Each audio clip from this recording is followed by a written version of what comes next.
Meus irmãos, a liturgia hoje nos presenteia com palavras de vida eterna. A palavra do Senhor, sobretudo nesse mês da Bíblia, precisa ser para nós esse farol, essa luz, que orienta o nosso coração para as coisas eternas, coisas do alto, coisas que nós não podemos esquecer, já que nós resolvemos entregar o nosso coração para Jesus. Tem coisa que a gente não pode esquecer, amém? Vocês estão conversando, vocês não estão escutando, amém? Tem coisa que a gente não pode deixar para depois. Tem coisa que não é secundária, tem coisa que não é acidental, tem coisa que não dá para escolher ou não escolher. A gente que está caminhando com Jesus, que sabe que a vida é puxada, que sabe que os dias são difíceis, que sabe que a sua vida tem apresentado dificuldades muito próprias, a gente não pode deixar de pensar naquilo que a palavra de Deus hoje está nos orientando. Hoje celebramos o Santíssimo Nome da Virgem Maria. É uma memória facultativa, mas muito oportuna para que a gente a celebre dentro do contexto do centenário. E celebrar o nome santíssimo da Virgem é celebrar a eficácia de Deus na história.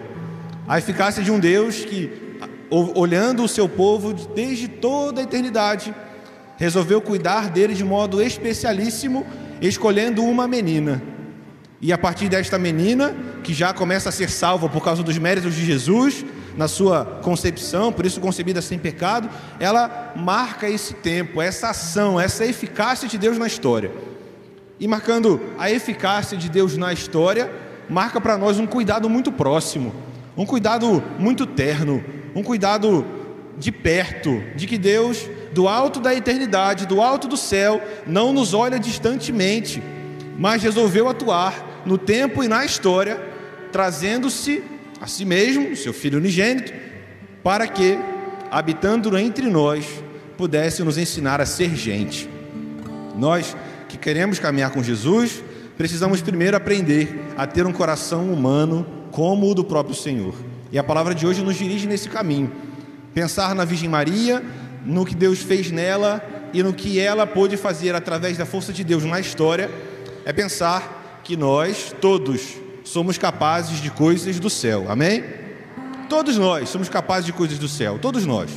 Mesmo quando talvez o nosso passado nos condene, mesmo talvez quando o que fizemos antes possa ter ofendido a Deus, mesmo quando antes o que fizemos pudesse ser de alguma maneira vergonhoso, mesmo quando talvez o passado não tivesse sido bom, mas em Deus as coisas se renovam, e as misericórdias dele toda manhã se fazem novas. E a gente, nesse salmo bonito, sabe que confiando no Senhor o nosso coração está seguro. Cochilando e acordando no Senhor, temos a nossa confiança nele, porque ele que interveio na história, continua intervindo na tua vida. Você acredita nisso? Sim ou não? E se você acredita nisso, preste atenção no que eu vou falar. Eu vou falar rapidinho, você não vai dar tempo de dormir, eu prometo. Nós precisamos, na liturgia de hoje, entender que a providência de Deus que atuou em Maria, atua em você. São Paulo, na carta ao Timóteo, nessa primeira leitura de hoje, ele fala sobre o seu passado, mas fala sobre o seu presente. E a gente sabe que São Paulo, em várias cartas, fala também sobre o seu futuro. A gente só pode fazer isso adequadamente se a gente reconhece de que barro somos feitos, ou seja, reconhecendo a nossa pequenez, nossa fragilidade, nossas falhas, e ao mesmo tempo saber aonde e para onde precisamos mirar. Somos pequenos, sim ou não? Mas isso para Deus não é problema. Deus prefere esses.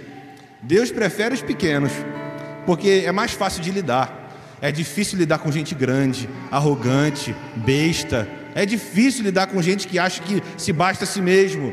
Nem Deus consegue atuar num coração arrogante, nem Deus consegue atuar num coração soberbo, nem Deus consegue quebrar essa barreira, porque tem gente que, misericórdia, Jesus do céu e da terra, amém, que se pudesse, bastasse a si mesmo, ela faria tudo para si, como se o mundo inteiro girasse em torno de um umbiguinho desse tamanho. Mas Deus resiste a esses e derrama a sua graça abundantemente sobre os humildes. Por isso, reconhecer que somos pequenos é o primeiro passo. Agora, o segundo passo é saber para onde estamos mirando, para onde estamos olhando, para onde as nossas atitudes estão se dirigindo. Escolher Jesus como nosso Senhor e Salvador traz para nós consequências. Nós que resolvemos entrar nessa aventura, precisamos entender que escolher Jesus é fazer dele o critério das escolhas. Não é só esquentar banco de igreja, não é só botar uma roupa bonita, não é só ser seminarista, padre, diácono, coroinha, não é só isso. É fazer de Jesus o critério das escolhas. É fazer desse Jesus que, no serviço e no amor, resolveu entregar-se a nós humildemente, observar como tenho feito e escrito os meus dias. Tenho feito e escrito os meus dias na humildade, no amor a Deus, na escolha das coisas de Deus, usando o Senhor como critério da vida, ou o critério da minha vida sou eu? Porque, padre, no final das contas é muito difícil esse negócio de evangelho, esse negócio de igreja, esse negócio de ficar, não, domingo todo dia, todo domingo missa, aí centenário, padre quer que a gente venha todo dia. É isso mesmo, faz parte. Nós não podemos fazer do nosso umbigo o critério das escolhas, porque a gente vai se perdendo. E quanto mais a gente vai entrando nessa loucura, mais a gente vai achando que a gente está certo. E isso é um perigo. Porque quanto mais a gente acha que está fazendo coisa boa, sobre o prisma da nossa própria opinião, a gente vai entrando numa loucura sem fim. Porque a gente vai se aplaudindo. Ninguém precisa aplaudir a tua maluquice, às vezes você mesmo faz. E isso é perigosíssimo. Porque olhar para a vida sobre o nosso prisma, o nosso critério, é muito provavelmente não estar fazendo o que Deus quer. Olhar para a nossa vida pelo critério do Cristo faz com que a gente se adeque bem melhor àquilo que nós nascemos para fazer.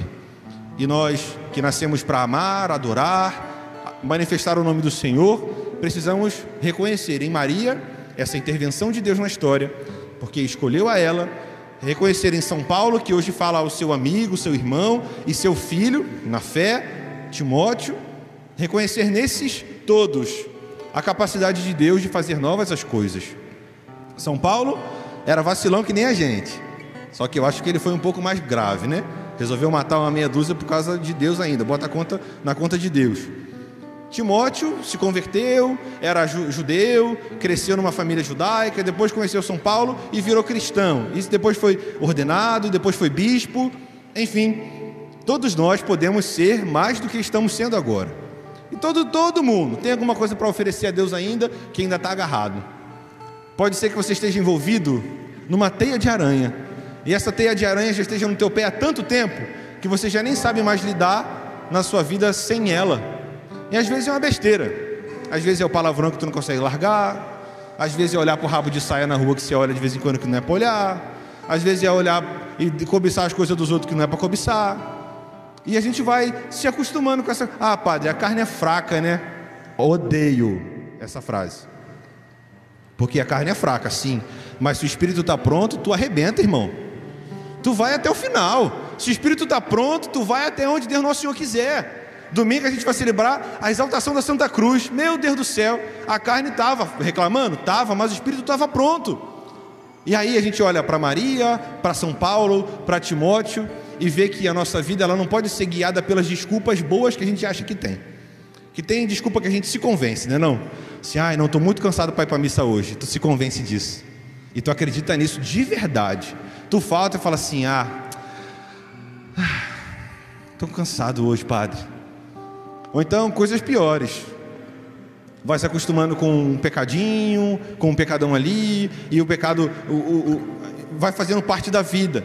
E a gente vai usando desculpa. Está muito cedo. Está muito tarde. Está muito calor. Está muito frio. Mas eu não tenho dinheiro. Mas agora eu tenho dinheiro. Mas é que eu estava sem tempo. Que agora eu tenho tempo. E tudo serve para alguma coisa que não Deus. Tudo serve para você se iludir com a fiel desculpa que você está fazendo o que você pode.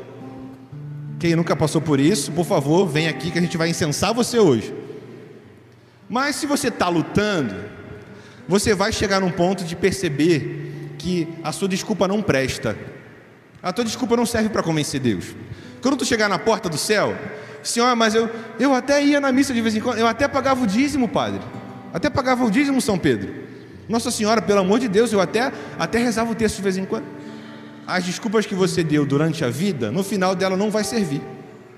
Deixa eu te adiantar isso. No final, na porta do céu, desculpa não vai colar.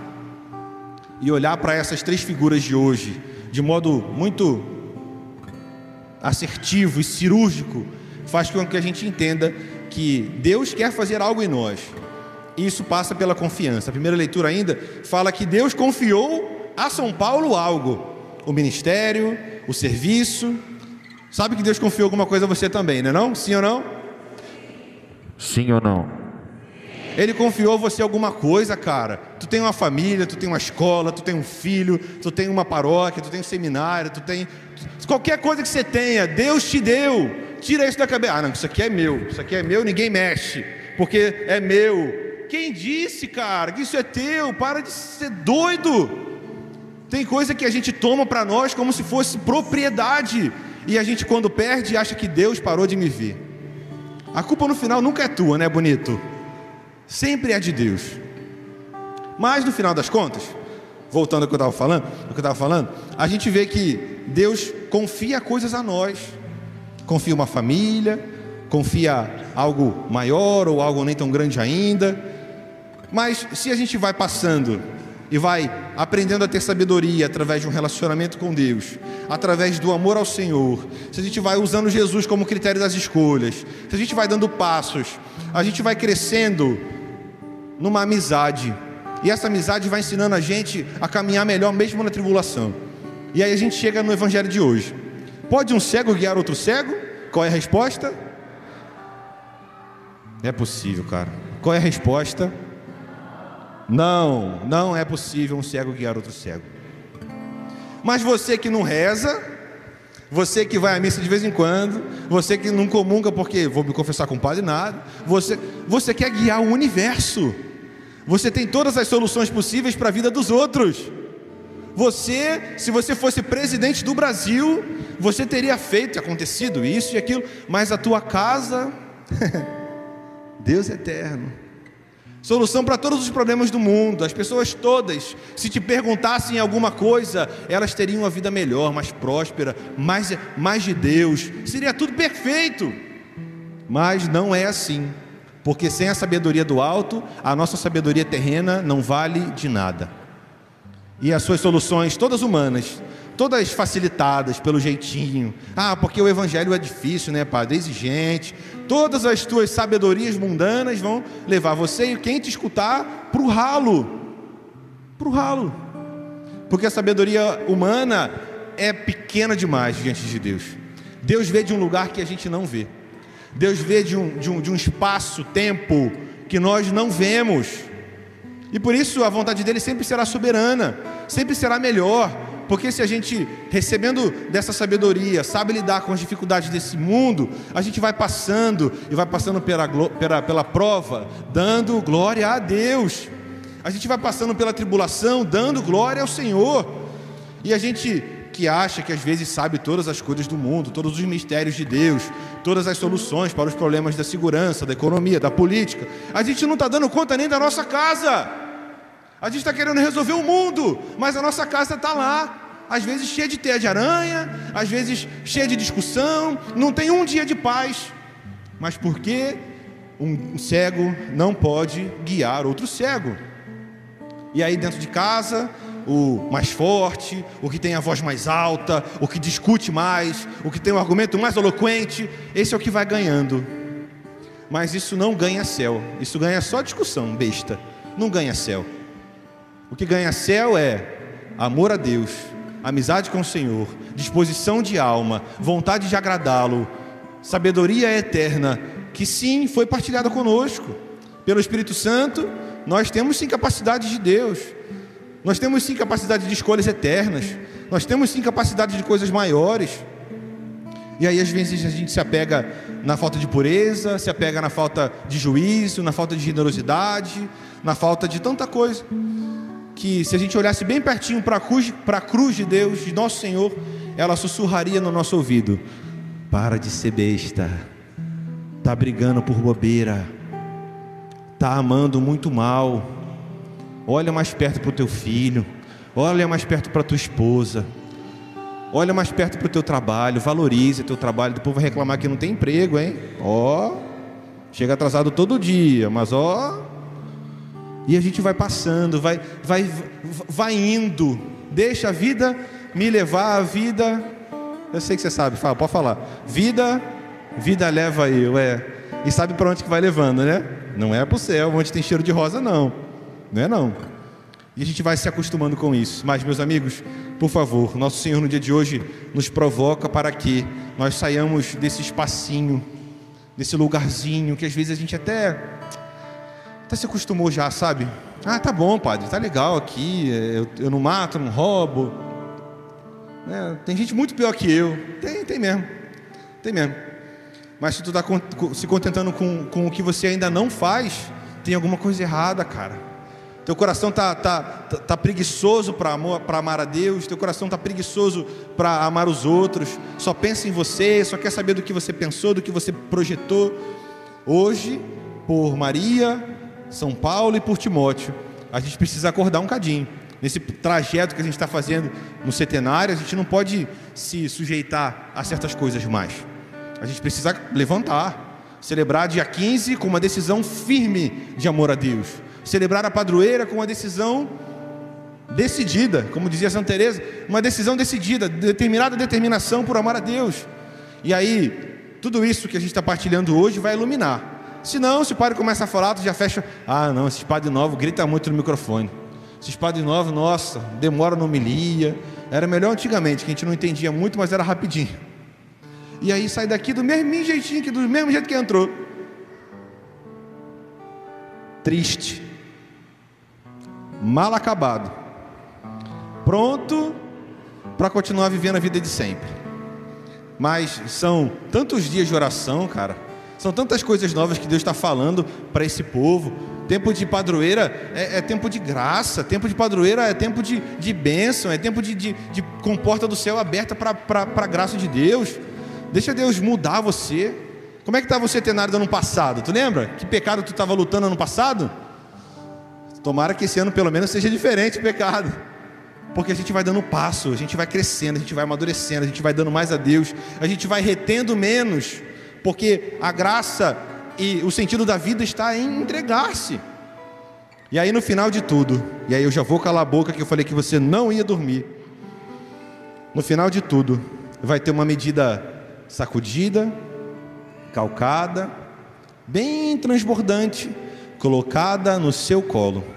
O pessoal que é jovem há mais tempo, talvez lembre que tinha um saco de pano, não era? Que aí tinha que ficar balançando assim, ó, para caber mais, não é?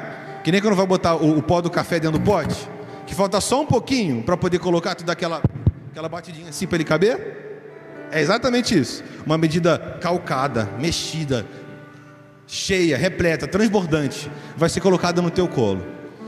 Mas hoje o Senhor nos convida a, através da sua força, através da nossa confiança, através da nossa disposição, ir além.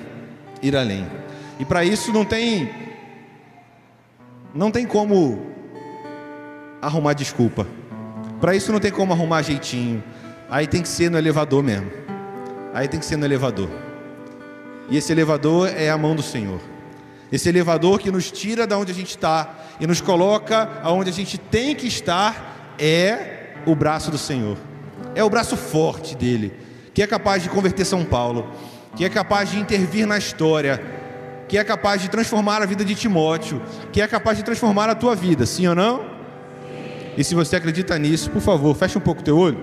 Não dorme, não precisa levantar não, mas fica sentado e fecha o olho. A gente vai cantar uma música que ela é muito bonitinha, talvez você não conheça, mas preste atenção na letra dela, por favor. Faça dessa letra a tua oração. A gente vai cantar uma vez, a gente repete o refrão e a gente termina. Mas, por favor, escuta essa música e deixa ela ser a tua oração agora nesse momento.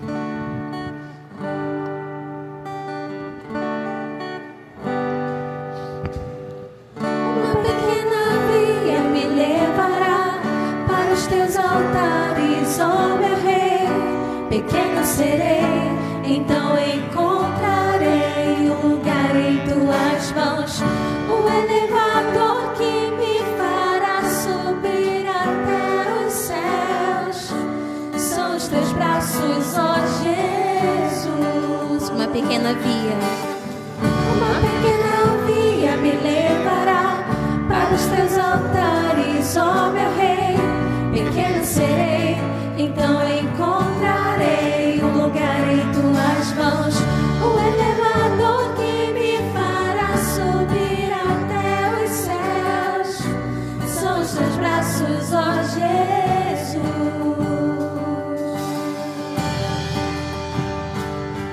Crescer-me é impossível, devo suportar-me como sou. Não quero ser grande, mas sim teu pequenino. Como um pássaro livre a voar, como a rosa do campo a nascer, assim são os teus pequenos.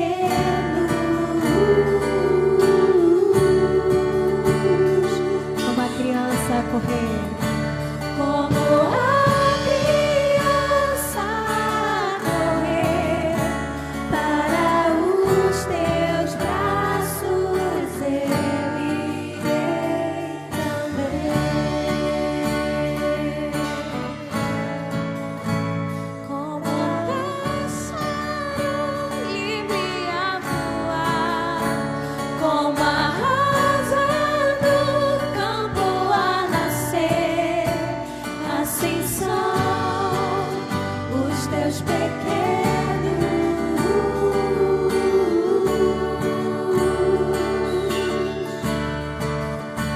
Como a criança a correr para os teus braços, eu irei também.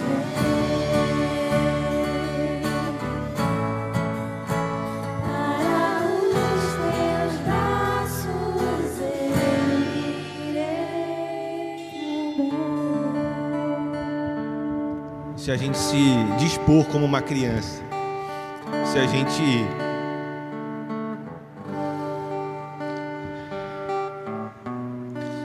tiver coragem de ser livre em Deus, a gente vai voar mais alto, cara. A gente só precisa se desapegar de algumas coisas e ter coragem de caminhar com força, com fidelidade, num sim de cada dia. A obra é dele. Tenha coragem, entregue, faça, confie. Ele te vê. Louvado seja nosso Senhor Jesus Cristo.